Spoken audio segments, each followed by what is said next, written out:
From the Library of Congress in Washington, D.C.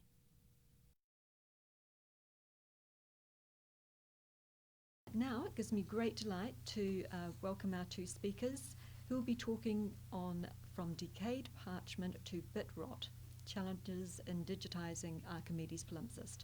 I've actually known Mike Toth for about 10 years. He came in when I was working at the Smithsonian on the Star Spangled Banner project, and we had huge volumes of data that had been collected by NASA, and it was like, okay, how do we manage this huge volume of data and get some information out of it? So that was my first introduction to Mike. And Mike Toth has been the program manager and the systems integrator for the Archimedes Palimpsest project and other projects since 1999. He has an extensive range of experience in other cultural preservation and US government technical programs. He provides management, systems integration and strategic planning for the study, preservation and display of cultural objects for museums and libraries. And he's the taller of the two. Doug Emery from Emery IT is the data manager responsible for the image metadata collection, data storage and distribution for the Archimedes Palimpsest and other projects. His educational background actually is in ancient cultures and languages, but for the past 7 years he's worked as a programmer and database administrator in academics and private industry. Doug brings professional expertise in data management as well as an understanding of the issues that are involved with working with ancient manuscripts as a freelance computer consultant. And he's made us all very aware of the issues, and I see Jennifer smiling in the front there, but we're actually dealing with all these metadata issues and integrating all the data we need to with images is really a huge challenge, and we've just been so delighted to be working with them both. So welcome, I'll hand you over, and thank you.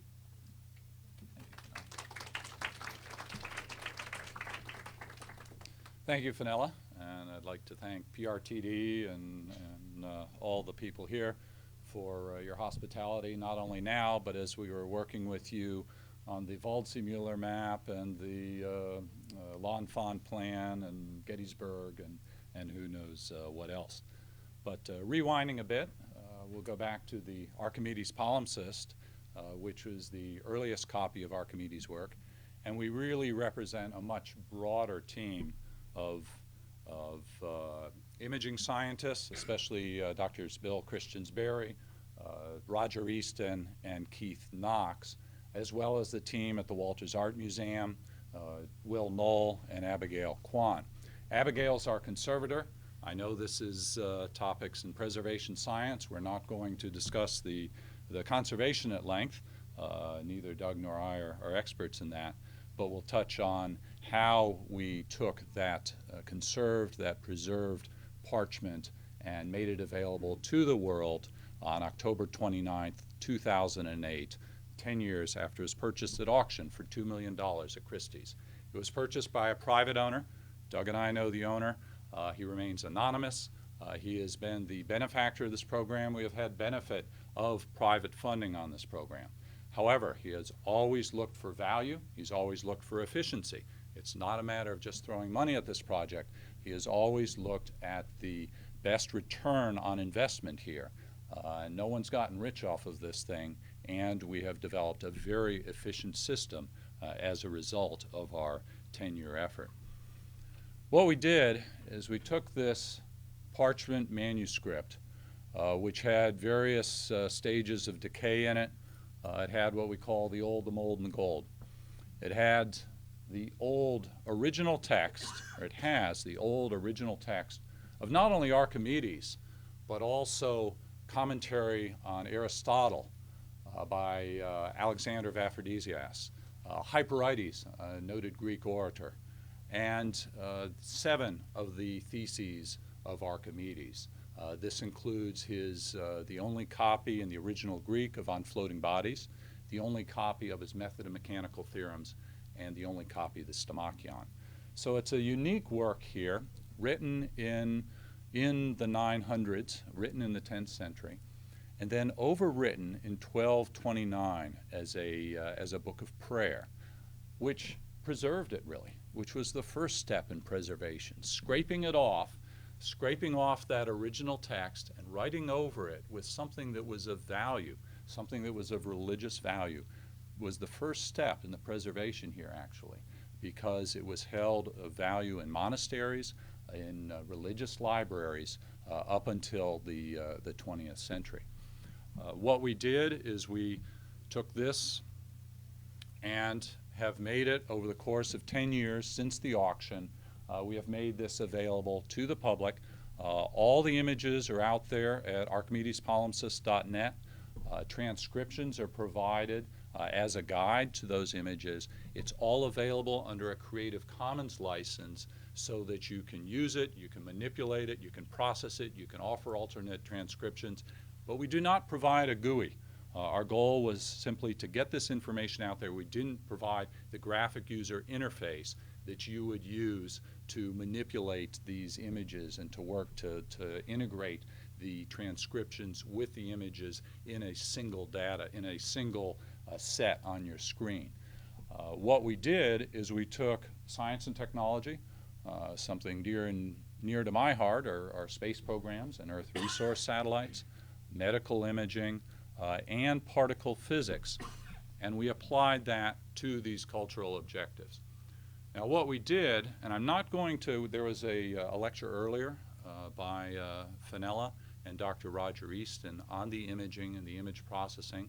I'm not going to go into great depth into the imaging.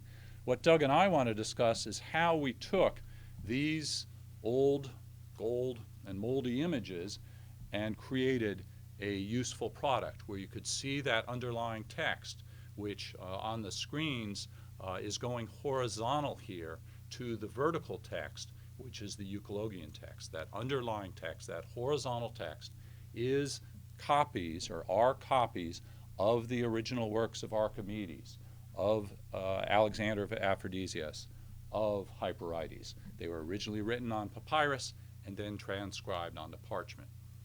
Now 4 of these leaves have gold forgeries on them, and this made it particularly difficult where we had this gold paint on top of the iron gall ink, which is on top of iron gall ink. So we had to turn to particle physics, and we used X-ray fluorescence to reveal the undertext. Now of course what you're seeing here is not 2 layers, not the overtext and the undertext, not 3 layers, not the gold paint, the overtext and undertext, but 5 layers. You've got the text on the back, the text on the front, and the gold on the front. So this is a particular challenge that we're continuing to work with. Dr. Keith Knox in particular is trying to develop ways of separating front from back and then overtext from undertext.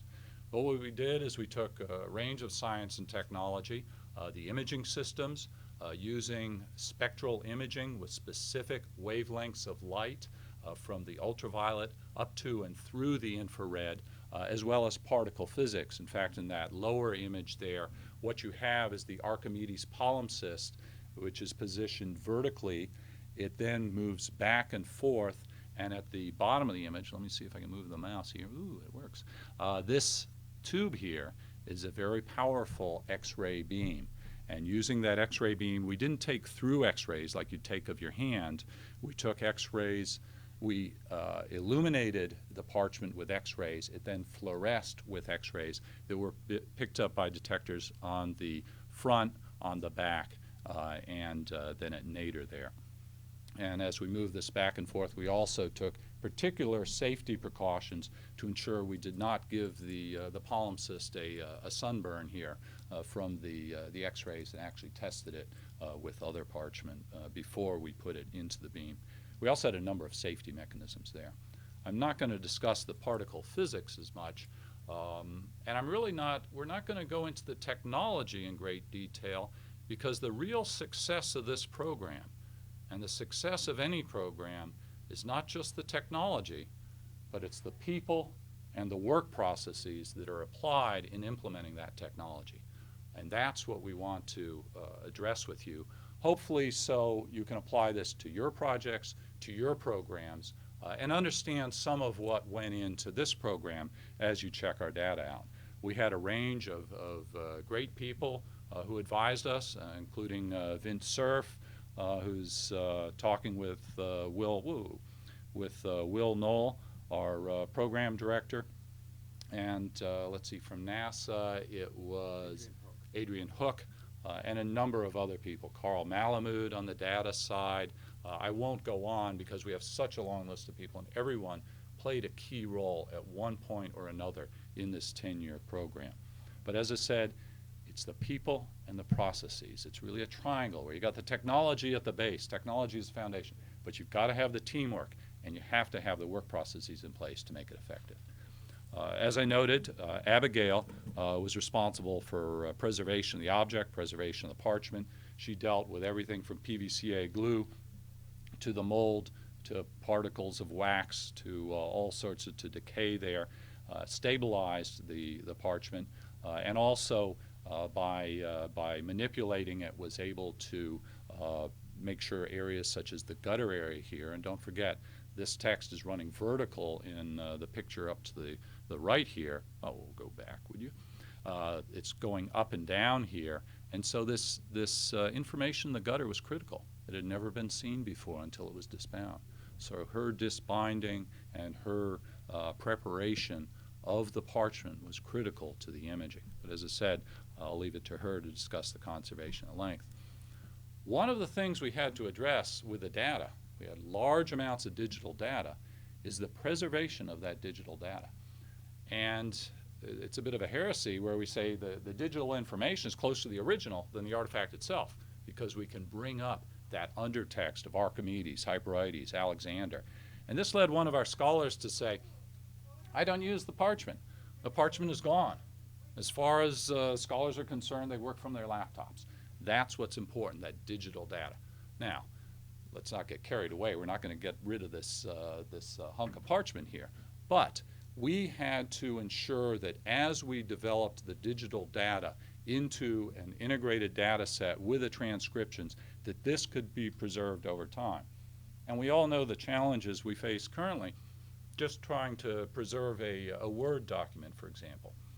From Word 2000, well, we're now dealing with Word 2007 and Word 2003.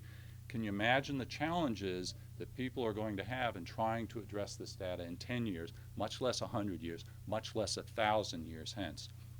So we took a number of efforts to address this. And this is something that Vince Cerf pointed out was, what happens if the files are there, but we can't read them? We may have all these electrical bits, we may have ones and zeros, but we can't read them because we don't have that underlying software. Doug will discuss some of our data storage, our data management plan, which it sounds, it sounds very mundane, but it's very, very important when this digital data has to be preserved. And one of the issues was, well, what happens when you put it on a disk and put it on the shelf? The owner said, we're not going to give it to just give it to libraries and museums, where it might sit on a shelf where they may not have the funding, with no prejudice against the Library of Congress, but might not have the funding to replicate this data over time. He said, we're going to get it out on the internet. We're going to put it out on spinning servers where it's live and it's available, and it will be replicated, it will be reversioned, it will be rehosted over time. And he felt that offered the best opportunity for preservation. So we had a number of challenges we were dealing with. A dynamic technology environment. Technology is changing all the time. You see that in government, and we see it even more so in the commercial sector and outside as consumers. We had a program team that spanned the world. We had long-term work tasks that went over a 10-year period there, in portions of those 10 years. A lot of data to share and changing requirements. And that's where I came in as the program manager, and then Doug as the data manager. So what we did, and I'll discuss this in a little more detail, we broke this 10 years of work into small chunks, made sure we communicated well, not only amongst ourselves, but with the scholars, the stakeholders, the owner who's paying the money for this. We took a flexible approach. We stuck with non-proprietary approaches with software and hardware. We made sure we documented what our needs were, what we were going to do, and we remained focused at all times on the end product, which is getting that data out there and in a manner that will be preserved over time. We weren't focusing on a sexy GUI that would allow you to read it easily on your desktop, because we felt others would come along and do that. As I said, we had a dynamic environment. Google was founded just a month before, or went public, just a month before the Archimedes Palimpsest was purchased. It's a bit different world 10 years ago, and you look back and you say, my goodness, Google wasn't even around. We had, or at least in large amount, cameras. The camera technology is advanced. We went from 1 megapixel to 10 megapixels. Standards, so we went from HTML to XML standards. And so we applied those to our program with our metadata standard, with cameras that went from 6.1 megapixel to finally we had the equivalent of 258 megapixel camera. Gave us pretty big files. And then as we got more information over time from the scholars and made sure we fed that back into the program. We defined our program goals clearly. I've already touched on this. Authoritative data set, derived information such as transcriptions, really just as a guide to those images and a standard product for the users, but we were not developing that user interface. And we identified the deliverables as the TIFF images. We went with TIFF because we found, one, JPEG was a loss, offered some loss with the compression technology of the images. JPEG 2000 was not mature enough to serve as a standard image set. TIFF is ubiquitous. It is an Adobe standard, or not a standard, an Adobe protocol, I guess we'd say. Yeah, well, it's a standard, but it's proprietary. A proprietary standard, but it is broadly used, so we felt safe with that. And then the XML transcriptions to go with this. We had an integrated team. I won't go into all the members, but everyone had their responsibilities, and we had a flow of information. This isn't a straight line, it's a circle. Conservation and management, which then led to the image collection, the data processing, the data management, the study and analysis, and all this fed this system so that we ended up with the knowledge that we needed, not only about the subject, but the object, and we kept going around in spirals as we develop our imaging techniques, as we develop our data management techniques as we move forward. Initially, we had production imaging. We had 2 different cameras. We only had 3 spectral bands, which is really ultraviolet, tungsten, which is a very broad spectral band, but focused up in the red, and strobe, which is as broad as they come. With that, we got reconstructed underwriting. The processing was one to provide, to suppress the overtext and provide the undertext, but the scholars did not like that. They wanted to see why you had gaps in that undertext. They wanted to see that they wanted to see where the overtext was so that they could understand, was there a letter missing or was it obscured by the overtext? Both of which are iron gall ink, don't forget. Went around the spiral again. When Australians and New Zealanders do this, they go the other way around. But anyway, so around the spiral again, and then we developed using the color separations, we got pseudo-color images, where by enhancing, using a least squared algorithm, as I said, I'm not going to go into the imaging, and I'm not going to go into the calculus, we were able to provide different colors for the overtext and the undertext, which the scholars loved. We have the undertext in a reddish color, the overtext in the dark color. We can manipulate these. We can make it whatever color you want. And in fact, we checked. Most of the scholars are male. A lot of males are colorblind. We made sure they weren't colorblind. Then we asked them what colors were best for them. But this is the type of thing you got to look at. If you did a bunch of red and green and they're colorblind, and then you're wondering, well, gee, why can't they read it? So you got to check these things out. Then we went around the spiral again. And because we found this was good, we spoke with people around national security community, for example, and law enforcement. And they said, well, you ought to go more spectral bands, go hyperspectral. So developed a system using 12 wavelengths then. Very specific LED technologies come along, and it's gotten so good that we can do tuned LEDs in very narrow wavelengths, use some light fiber. This worked pretty well with experiments, so good that we took it to Hollywood, and unfortunately we didn't make a buck off of this, but Nicolas Cage did. So, but then we developed this new processing and analysis technique using these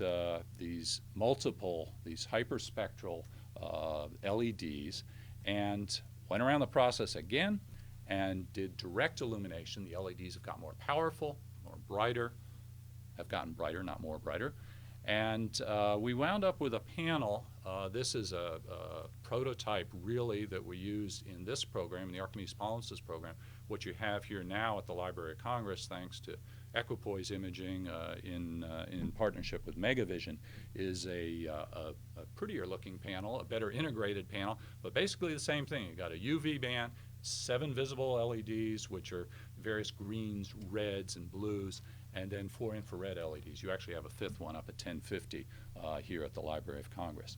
And with these, we are able to pick up these specific spectral bands, get the reflected light, including the UV fluorescence. We couldn't get the direct UV, but the bluish and reddish fluorescence from the UV off the parchment.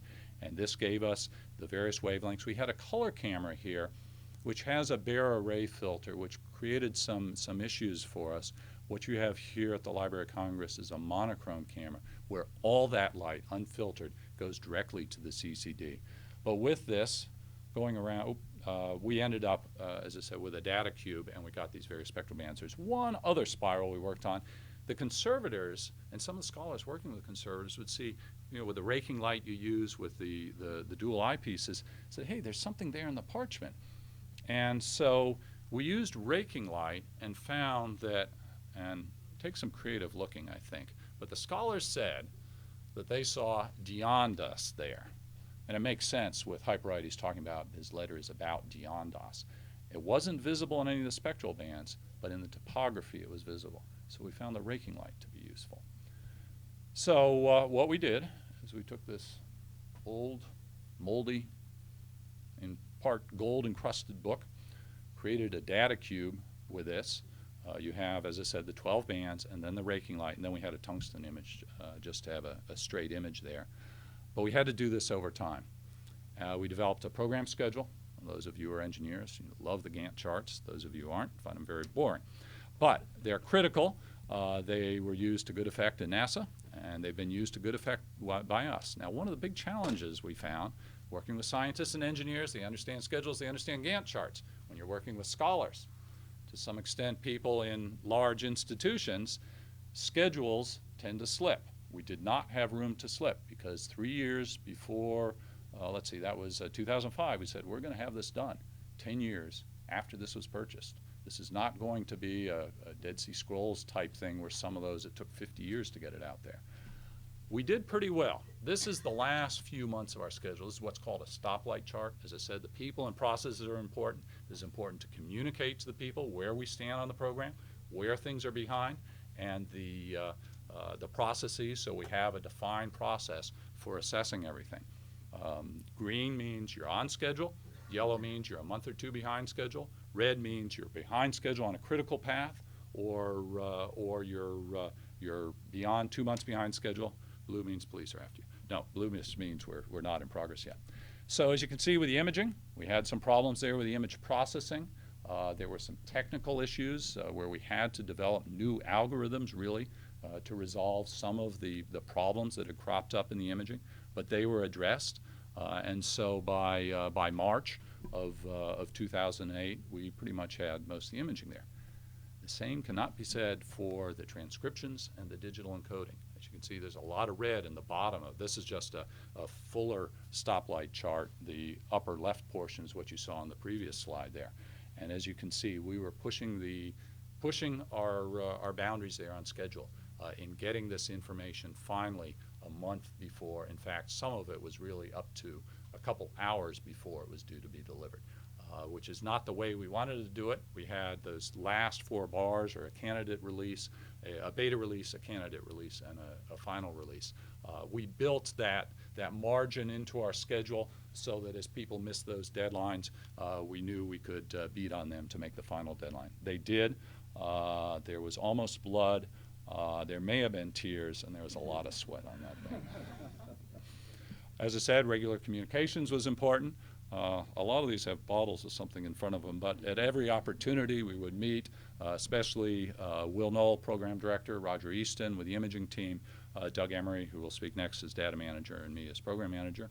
We span the time zones. We were literally around the globe a lot of airplane flights, but also using the web. This program could not have happened at any other time in history, we say, because we had the internet, we had the communication, we had the digital technology, we were able to digitally manipulate these images. Before, after we could have, but before we probably could not have done it. Now you might challenge me, there may be other opportunities there, but we used the web. We used our website to communicate with everyone so they understood where we stood with the program, to make the data available. There's an image bank there where you can go and you can see over on the left side where you can see what the scholars were working with, where the imagers would just host these images up there and they could work with them. But we ended up with huge amounts of data. We went from 250 gig to, when we got this data cube, with 2.5 terabytes of data. It's a lot of data, a lot of management, a lot of planning had to go into that, and we established some of our metadata and some of our digital management standards early on in this program, or we would have been sunk later on.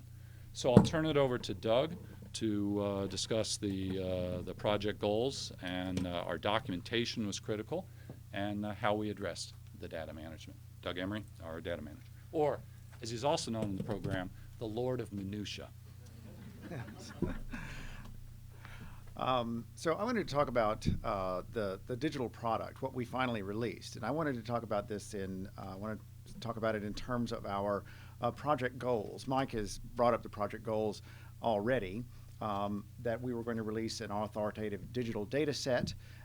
We were going to provide transcriptions with the digital images, and that we were also going to have a standard product that was going to be sustainable by users.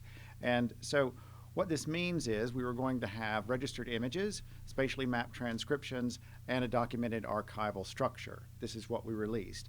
And as Mike was saying earlier, I want to point out that our goal here is to release a set of data, a set of digital data, and have that data be usable by whoever is interested in using it, archives, libraries, individual users, for many years to come. We've created a set of data from parchment objects that goes beyond what is immediately available in those objects. This is scientific information about the objects, and we want people to be able to use those for many years to come. And in order to do that, we thought very carefully about how the data was going to be stored and the information that was provided with it. And that's what I'm going to be discussing, and hopefully I can do it without being too overly technical. So the very first thing is that we had registered images. And I want to explain real quickly what this means for those of you who don't know. We took multiple shots of a single image using multiple wavelengths of light and of a single object. And so the object would be sitting on a table, and we would take 16 shots with the object not moving, which meant that we had 16 images.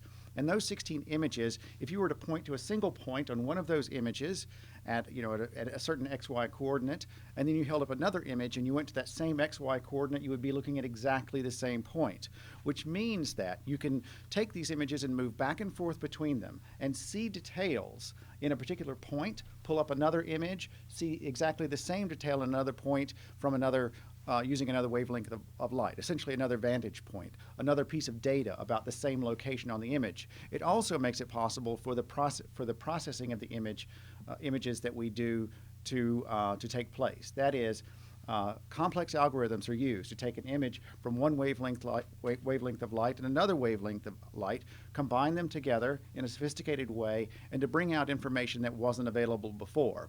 So it's important to understand exactly what the registration is, and in a little while I'm going to talk about the metadata and how the metadata supports working with these registered images. So all of our images are registered to a size of 8,160 pixels by about 10,000 pixels. The registration is based on images that were done in August of 2007. In August 2007, as Mike pointed out, the entire palimpsest was re-imaged. We have other images of the palimpsest, of the codex, that were taken at different times under different circumstances. Those images were obviously of different sizes, but we took those and images and resized them, manually registered them so that they would have the same dimensions, so that a single point on one of the August images would match up with a single point on one of the other images, whether it was done using XRF technology or whether it was older photographs that had been digitized and used for the data set. So all of the images that we took were TIFF 6.0 images. They're 8 bits per sample or 24-bit color. And the resolution of the images is approximately 33 pixels per millimeter. This is around 800 pixels per inch. So these are very high detail images. We have a number of image types. Mike's already shown you those.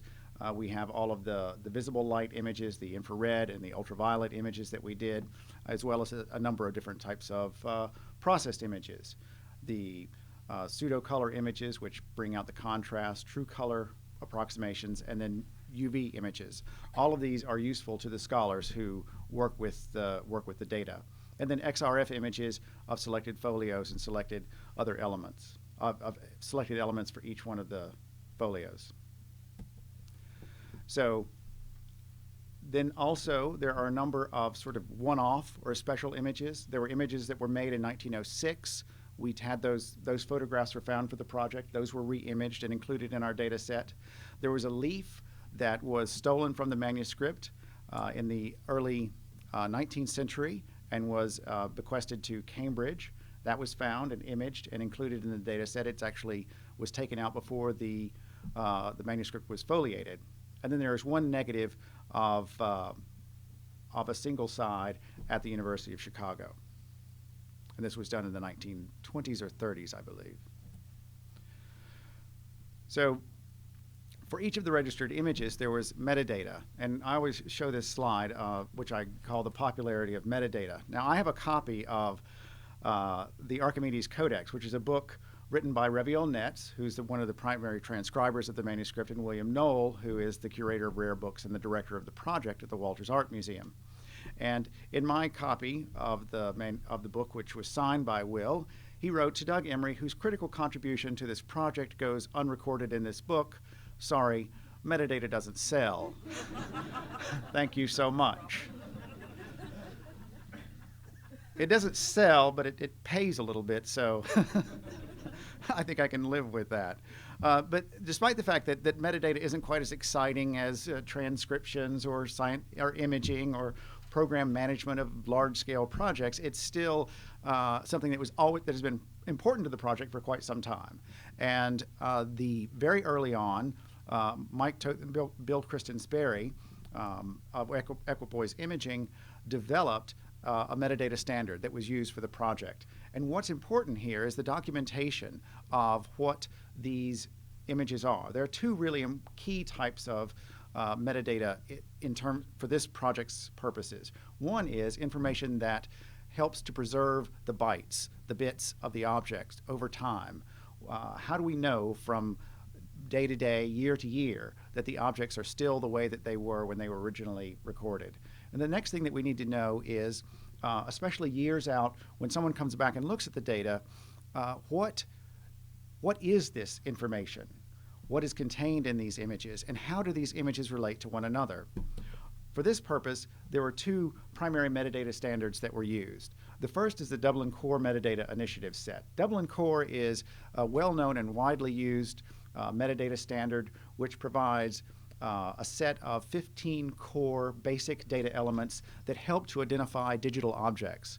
It's important to point out here that we're identifying the digital object. This metadata doesn't describe the palimpsest leaf. It describes a specific image at a specific wavelength or processed in a specific manner of a specific palimpsest leaf. What we are documenting here are the digital objects, and that's what Dublin Core is intended to help identify.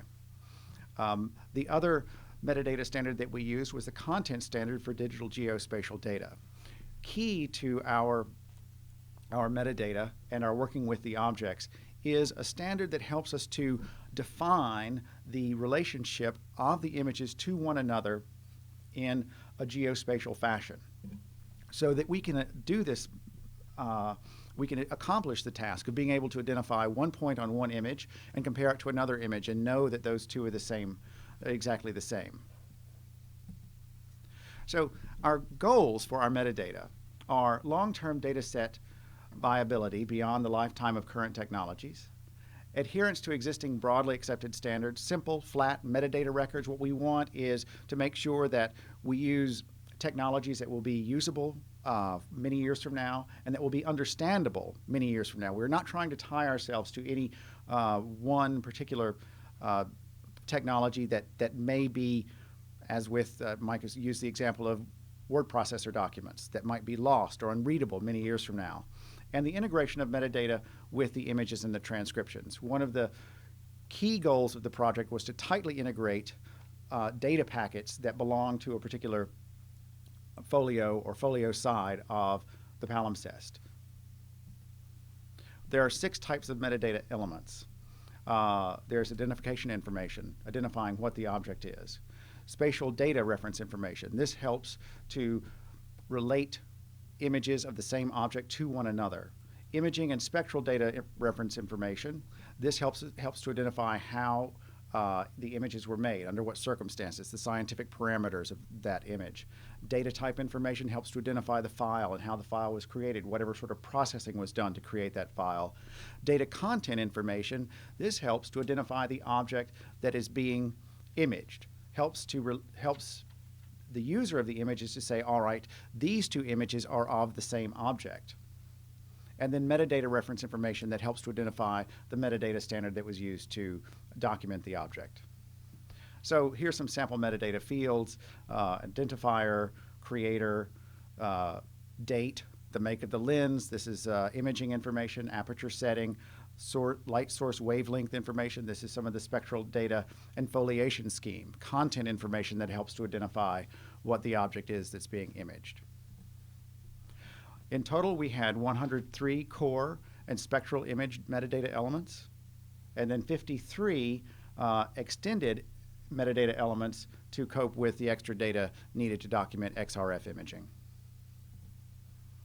Here's a sampled metadata record, just the very beginning of one. Each one of these metadata records has about 130 fields in it, and this is just the beginning of a single record that shows some of the Dublin core data: the identifier, the date the image was taken, the creators of the image, and the subject keywords that describe the image. Note that if you can read this here, we say the subject is a euchologion image or an Archimedes Palimpsest image. Again, we are identifying the digital object and not the content, not the object being imaged. So we integrated the metadata by storing the metadata in the image description tag of each one of the TIFF images, which allows the data to travel with the image itself. We also included, along with each image, an external metadata file. This is an XMP metadata file. It has the same metadata that's inside the image in a slightly different format, and allows people to read the metadata that belongs to an image without having to actually extract the data from the image header. So I'm going to quickly talk about our map transcriptions. One of the key goals of the project was to provide, as I said, data to help people, later users, understand what the content of the objects is, what is being imaged here.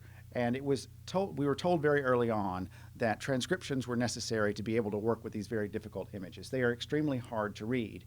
And so for us, the transcriptions are provided as useful keys to help users to be able to identify the content that they're looking at, because it is very difficult to see. So for us, the transcription is a kind of metadata. It is another supporting sort of metadata that helps to identify the object. So here again, we wanted to make sure that we achieved longevity for this metadata as well. And so the way that we did that was we decided that we wanted to adhere to international text encoding standards that were current in the field of classics. Early on, we began with handwritten transcriptions and Word document transcriptions that were done in Word symbol font and that could not readily be digitized. And we tried to do on our own, create a transcription and metadata format that would help to map the transcriptions to the images. I won't go into the details of this, but I'll tell you that when we showed this to some folks at an International Unicode conference, they very politely told us that there might be a better way to do what we were doing and put us in touch with a number of folks who were helpful both on the Unicode side, which is, I don't know if you're familiar with Unicode or not, but it's a single character set that encodes all of the world's languages and is the standard that is used for, at this point, used for fonts on computers all over the world, and is the basis for the base encoding for Windows applications and Macintosh applications today. And then we decided that we're going to use something called the TEI, which is the Text Encoding Initiative. And for those of you who aren't familiar with it, the Text Encoding Initiative is an international standard for encoding text in XML and sharing that data. And it's used for all sorts of text, but it's extremely popular in the literary and in the classics communities. So we came up with an integration plan for how we were going to use Unicode and how we were going to use the Text Encoding Initiative. And we consulted with, we consulted with a team of international classic scholars. And so since November 2007, up until the time that we released the data, a digital transcription team from the Center for Linux Studies, Holy Cross, Furman University, and the University of Chicago worked on the digitization. We actually created two separate transcriptions. The primary one was the one that was done by Reviel Netz and Nigel Wilson, and if anyone wants more information about that, I can talk about that some more, but I'm going to skip on to look at the transcriptions themselves. So in October 29th of 2008, we had a much more sophisticated transcription, and this is an example of this. This is the TEI P5. That is, P5 is the release version of TEI that we used in Unicode. And what we did was we mapped the transcriptions to the images. Remember I said that the images were registered to one another so that a single coordinate point on one could be matched to the same coordinate point on another image of the same object. So what we have is a transcription that lists all of the images of that folio and then defines zones that belong to each one of the lines that are on the transcription. So these are just XY coordinates that map, in this case, folio 171, recto, column 1, line 1, to an XY box. And then that's followed by the XY box that maps to the same folio, column 1, line 2, line 3, and so forth on down. And it includes the figures. If you look down here, we have 171 recto, figure number 2. Then down in the transcription itself, each one of these lines contains a reference. This little piece right here is actually a pointer that points to that zone. So this allows someone to create an application that will allow you to click on an image and it will bring up the transcription that shows you that line, or to click on a digital transcription and bring up the image and show you that text on the actual, on the image itself. And finally, I'll talk about our digital archive. So all of this had to be put together to be put out on the web and also to be distributed to people. It actually fits just on a single terabyte hard drive, our distribution set. It's about 935 gigabytes, which is, as it happens, is the size of a terabyte hard drive. And that's the way that it's distributed. And we wanted to come up with an archive that would allow users to be able to access the data, both mechanical users, machines, as well as human users. And we wanted one that would ensure the long-term viability of the data. For this purpose, we got a lot of help from the folks at NASA. Thanks to our contact with Adrian Hook, he put us in touch with Don Sawyer at NASA. And his team talked to us about creating our archive. And pointed us and showed us the Open Archive Information System, which was developed by the Consultative Committee for Space Data Systems, an international group. And it's the standard that's used for the basis, it's the basis of premise, an implementation of the OAIS for the preservation of digital objects through time. So this is a picture of our archive. And then in close-up, At the root of our archive, what we have is a README file that talks about what's in the archive, a file list that actually shows where each one of those pieces is. We keep the organization of the thing separate from the description of what it is. We have a core data directory that I'll describe in a minute, but that's all of the data that users are going to be interested in, that users are going to be working with. Documents, both internal and external documentation. Research contrib, this is important data that is not integrated with the core data set. And supplemental and support information.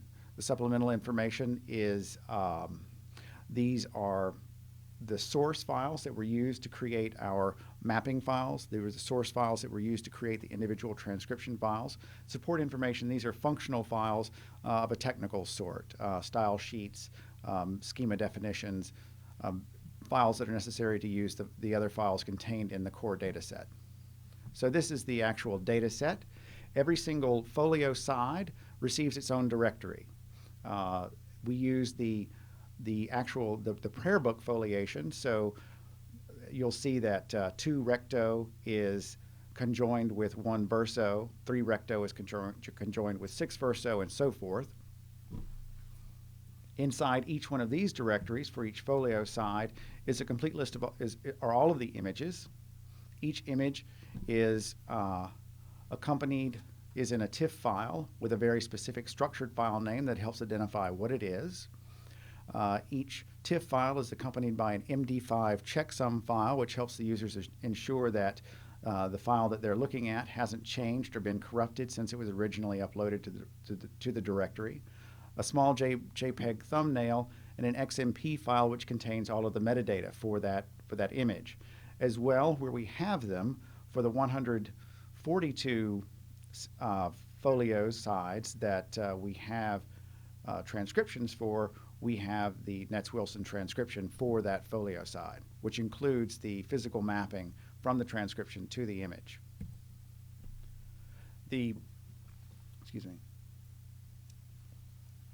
So what we've done is we've created a folio directory integration. Each folio directory is tightly integrated. It contains all of the raw, processed, and other images available for that side. XMP sidecar files for all images. Where they're available, the spatially mapped TEI P5 Netz-Wilson transcriptions, MD5 checksums of all data files, and as I said already, all of the registered images. Here's another image shot of an XMP file. The supplemental directory, this contains separate directories for the line mappings and the transcriptions for all of the works for an individual author. We have transcriptions of the Archimedes and the Hyperides text, so those are the ones that are represented there. Internal documentation, a folio listing, description of our internal file naming conventions, the metadata standards that were used on the project. External documentation. This is extremely important. This contains detailed technical descriptions of the file formats for every single file that's in the data set itself, in the archive, so that the bit structures of each one of those files is described. TIFF images, PDFs, XML file documentation for the documentation of XML, TEI, and so forth. So that the directory itself is completely self-contained. It is autonomous and self-documenting. As I said, the research contrib is critical data that is not integrated into the core.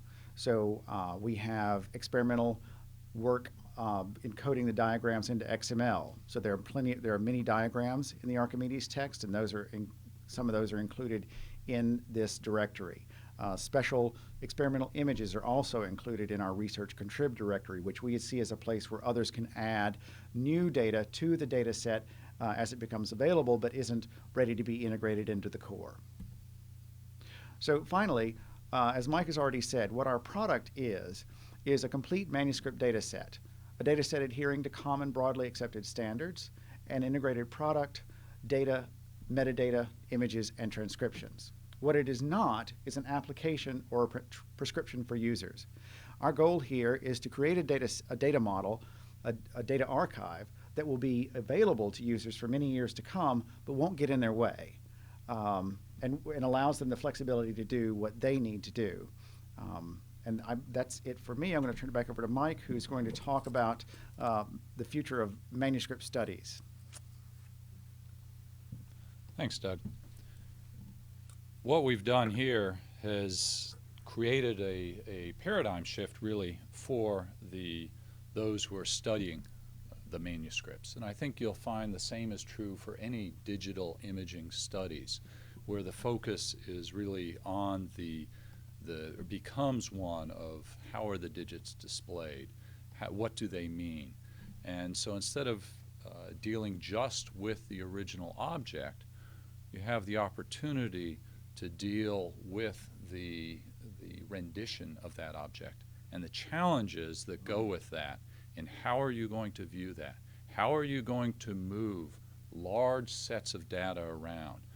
We turn to Google for help with some of this. We are hoping, we are counting on technology advances that will allow some of this data to move more readily through the internet. But the shift from the original manuscript and the study of that original manuscript to a digital manuscript is requiring a change on the part of the users. And I'm not saying that as that we're dictating it to them. It's they want to make these changes. They're not quite sure how they're going to implement these changes over time. And this is the challenge we currently face.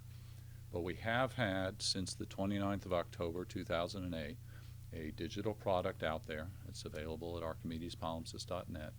All the data is available. We have, as Doug noted, the transcriptions as well, available to any of a myriad of users. And we don't think we've defined all the users. Some educators have cited this as useful for them, for example. We ride on the shoulders of others. We've benefited from not only the technology that's been developed in related projects, the International Dunhuang project with your partners over at the British Library, Codex Sinaiticus with the British Library, and Leipzig, Moscow, St. Catherine's Monastery, the various papyri projects, Arxirhynchus and Herculaneum, Homer Multitext with the Center for Hellenic Studies, and the British National Gallery and their Vasari project. Not only from the technologies that they've developed, but also the work processes, also the teamwork and the way they've worked around the world. We've benefited learning from them. Hopefully they've benefited from us. Hopefully you've benefited from what we have to offer here. And we thank you, and we'll turn it over to questions. Thank you.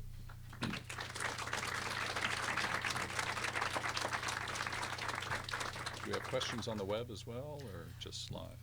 Just one thing to say, in case any of you want to follow this up, this information is on the web and available at archimedespalimpsest.org. Is that correct? Mm-hmm. So if you want to go into the file formats and see all of this, it's actually all there, the whole file formats, all the images is fully available. So if anyone needs that and doesn't have that, grab me and I'll write it down for you afterwards. And I think what's wonderful for us listening to this is seeing the development of a commercial technology, an advanced commercial technology to be applied to conservation and really sort of pushing the edge of what we can do. So do we have any questions? Down here? Yeah, I have one just related to the security issues. You have all your data, it looks like, available to the public. And were there any special considerations related to protecting that data? The question is one of what security do we take to protect the data? Doug, you want to address that? Well, I would say that none other than what's used to secure the website, which is maintained by someone else. But we don't restrict access to the data. What we do is provide a license that that describes how the data can be used, but it's free and available to anyone who wants to use it. One thing that we did find, not really a security issue, but was depending on who was distributing the data, they may or may not be able to distribute copyrighted material. So we have in our documentation directory, external documentation that's copyrighted by others, and those can't be, so Google, when they were distributing hard drives for us, they were not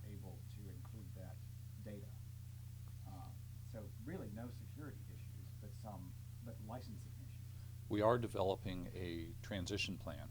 How do we toss this over now to academia to manage the transcriptions, for example? How do we toss it over to, we do have this hosted on more than one site on the internet, just in case a server or a drive crashes or something. And we are setting up mirror sites for Europe, for example. But the key question you raise a key question, which is, how do we preserve the gold standard data? And I don't think we will play an active role in this, because one of the differences in this program from others is we get this data out there and we are relying on the community at large, we're relying on the free market to then manage it. So you may have different versions go off in different directions. Someone may have a new processing technique and say, I'm going to host this. Transcriptions, maybe a variant transcription. There's room in the research contrib folder to put that, but someone may substitute it for the original data. So somewhere we have to establish a gold standard of the data set, which is under some type of change management, that a decision is made that, okay, we are now going to replace it with this, and we're going to keep the original, or we're going to replace it. So that is still in work. Stay tuned. We will watch on the website, and hopefully you will see a transition plan and the leads who will take on that response. We have a number we're working with right now, and once we get that finalized, we'll let you know. Another question? Michael in the front. You mentioned that part of the metadata was the spectral metadata. I was curious, were you recording the nominal or spectral data of the LEDs, or doing actually recording the illuminant SPD as a data set? And if so, was that in the embedded or sidecar or external data set? The question is, are we recording the specifications for the LEDs or the actual spectral information as illuminated, correct?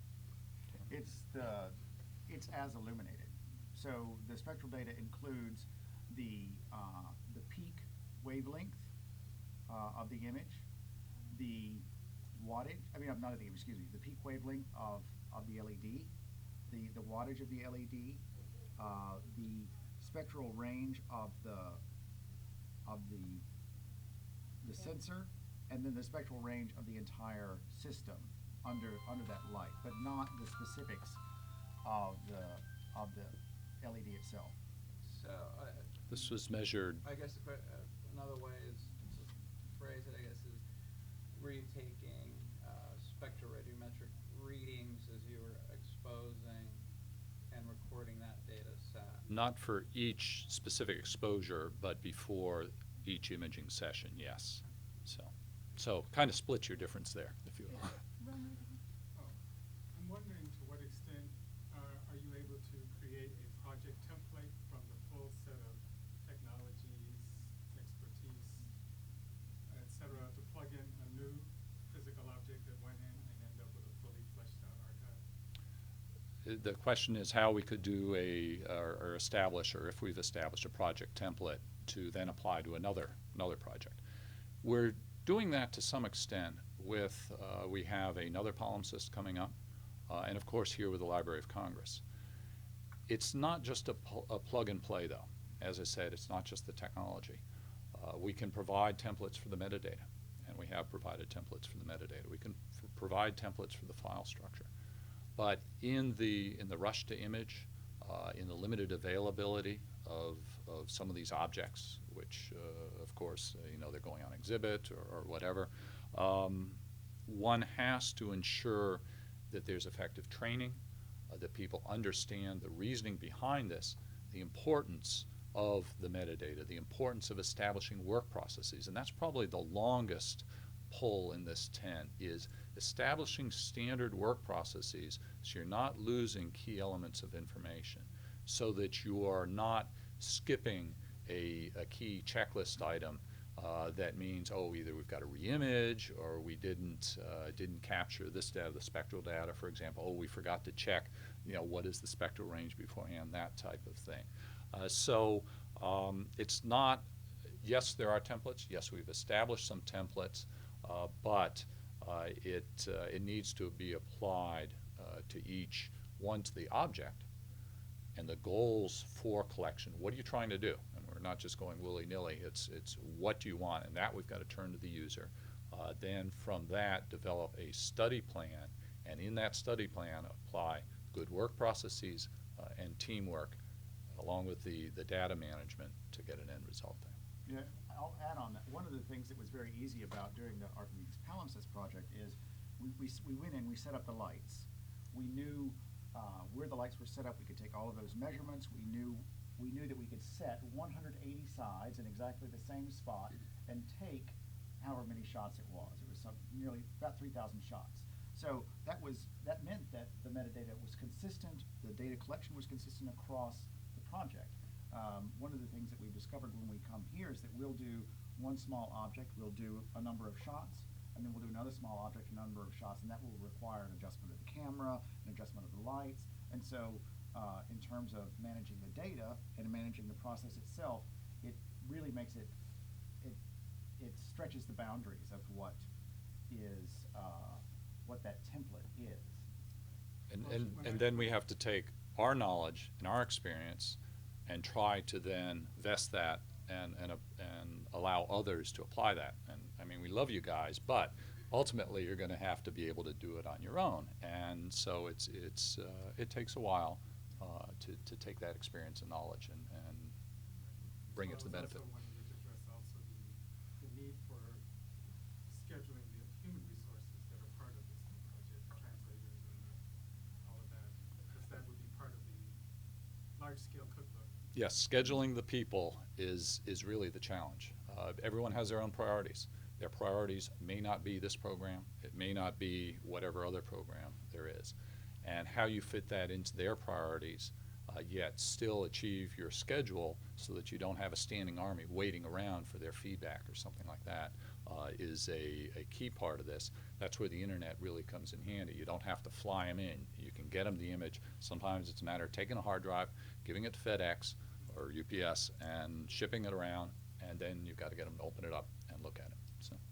You get a question in front row, please? Yeah, hi. I'm a little unclear, maybe a question for any one of you, about how the XRF imaging or spectra is interpreted. Is it point-by-point imaging and spectral interpretation, or are spectra attached, or is it possibly XY field mapping resolved into the image? Actually, it would be a third member, which is Dr. Uwe Bergman out at Stanford Linear Accelerator Center. But what we did is a raster scan, and then we got the results in 13 channels in the front, 4 on the back.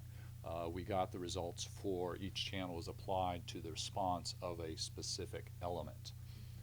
We then took that spectral response from the scan and created an image from that raster scan, created a TIFF image from that, and used those images to process them.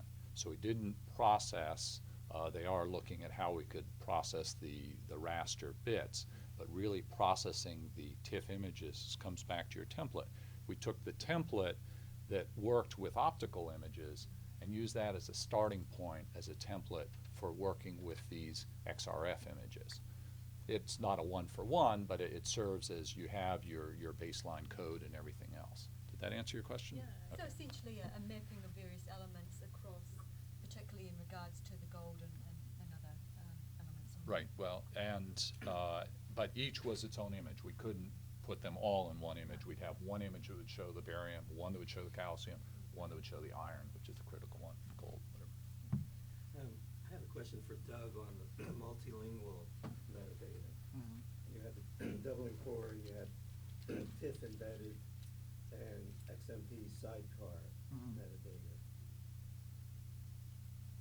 As far as I know, TIFF doesn't support Unicode in there. No, So what was the role of the XMP versus the embedded TIFF? Well, I think that we came to use XMP rather late, and had we done it earlier, we would have used XMP in the TIFF files. And as I understand, you can store XMP as Unicode XMP in the TIFF header. I believe that's possible. But the standard TIFF header, they're ASCII. So, But can you get at it with a plain text editor? That's why people put sidecars and XMP in. well, I mean, you mean what is the purpose of having the XMP? Just so that people can get to it rather easily. with a plain, I'm not sure I've answered. I'm saying if you embedded it in the TIFF header. Yes. That's in a photo image that's not readily available with plain text editors. That Right, oh yes, you would have to have a proprietary tool to access it. So the intention of having the separate file was so that it would be accessible. Are there any emerging standards for embedding, multilingual metadata in images? If you know of other than XMP that you considered? There aren't others that I know about, but I'm not completely versed in what's coming out. And So I wouldn't say that there aren't. I should point out, since we are trying to preserve this for decades, and we'll see how long, we are very conservative with our application of standards. As I say, we didn't, JPEG 2000 is really an immature standard as far as we are concerned. We were working with TEI P4. We ultimately went to the P5 when it was approved by the TEI consortium, is it?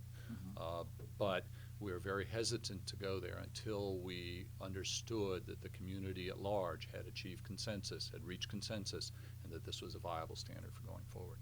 So we can work or relate offline any background we may have on other standards, but on the whole with this program we were very conservative with the standards we chose. Do we have one more question? Oh, sorry. Andrew? Just going back to Ron's question about sort of the implications for other kinds of project management, is there any documentation on your website about just the resources that were quantified resources for doing all of this in terms of the number of man hours for the different steps, what took the most time, where all of your efforts of all of these different people, actually were, so that you might be able to see for a different kind of project, you have some kind of again, a sort of a model or something. Some metrics on our resources there. No, there's actually not. I have, I can look back. I use, not an endorsement, but I use Microsoft Project and open and close segments and that type of thing. Could probably go back and get some summaries there. It's a good question, and from a program management perspective, probably should address that if I wasn't continuing to move on to other programs, not only here, but with other parts of government and commercial world.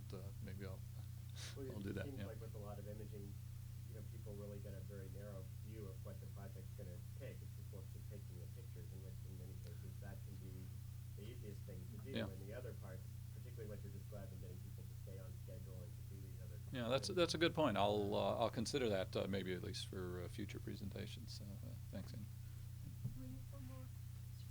Yes, as I see on the, what this is on the screen, there are other projects, related projects being considered. I would imagine the possibility, yes, be endless when you consider the ancient manuscripts that have been discovered in archaeological findings, especially like the Middle East and so forth. The possibilities seem endless.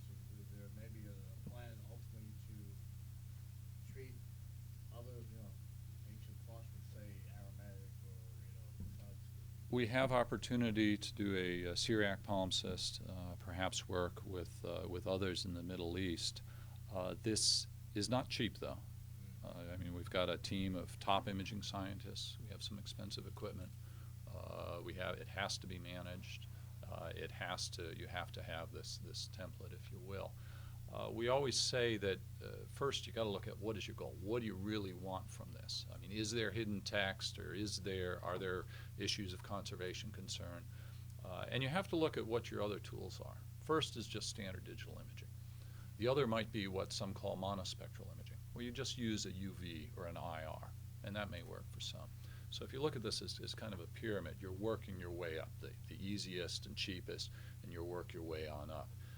Then you might get to some of the multispectral. Just use 2 or 3. Then you're starting to get into the processing, though.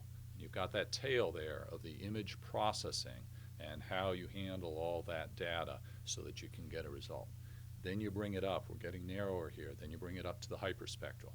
It gets a lot more processing, a lot more collection, but it offers tremendous opportunity for results. So you've got to gauge that against the value of your object and the need for the information. Ultimately, at the very peak there, you would have XRF or maybe some very, very refined capabilities But of course, that takes a synchrotron or days to do just a small section there.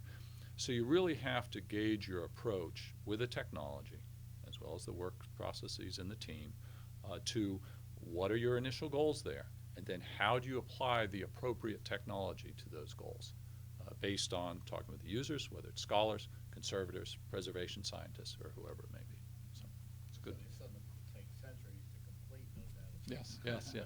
But as we move along, as you can refine this and make it more broadly available, and that's one question, as you get it out there, there's what is it, the crowds, the strength of what's the book. If you can if you can network this and get more people working on, at least on the end product there, image processing, for example. There's a lot of students who've been doing work, undergraduate students doing great work, just because they have this data available. So there's a lot of opportunity when you tie this in with the networking, with the communities that are established with the internet. So it was a good wrap-up question. So thank you all very much. Thank you. This has been a presentation of the Library of Congress. Visit us at loc.gov.